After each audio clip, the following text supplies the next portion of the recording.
सवाल है, संभावना बोल दी है, मतलब इसका है प्रोबेबिलिटी का है, प्रोबेबिलिटी का है,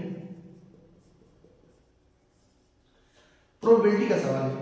और अगर प्रोबेबिलिटी आप लगाना चाहते हैं तो आपको कुछ बातें बहुत ही जरूरी है पता हो।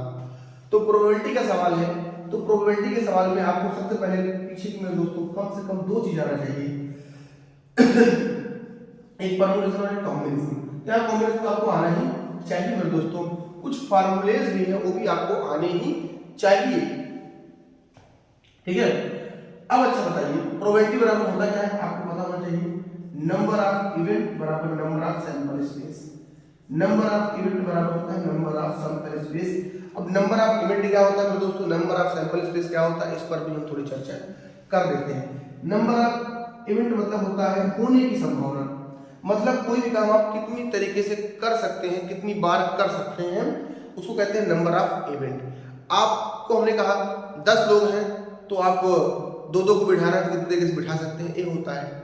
और नंबर ऑफ सैंपल स्पेस का मतलब होता है कुल टोटल कितनी संभावनाएं बन रही हैं, और जब हम टोटल संभावनाओं में से भाग कर देते हैं तो हमारा प्रोबेबिलिटी निकल के आ जाता है मेरे दोस्तों, ठीक है।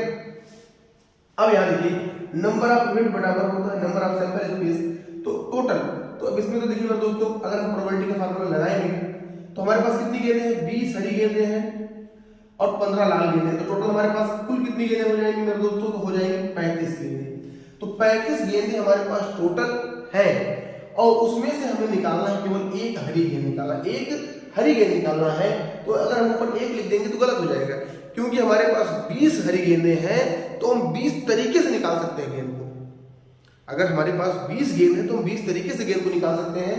तो अगर हम फार्मूला लगाते हैं, यहाँ पर फार्मूला लगाएंगे दोस्तों कॉम्बिनेशन का, नहीं तो फार्मूला है बगल में 20C1 ऐसे करके लगा सकते हैं, तो वही है। तो 20 हरी गेंद है तो 20 तरीके से निकाल सकते हैं। तो काट लेंगे 5 जो के 20 तो 5 से 35, तो हमारा उत्तर कितना हो जाएगा 4/7। 5 जो के 20 तो हमारा होता है ये होता है, ठीक है। जो प्रोबेबिलिटी होता है वो हमेशा 1 से कम ही होता है, 1 से संभावना हमेशा 1 से कम होती है और 0 से बड़ी होती है।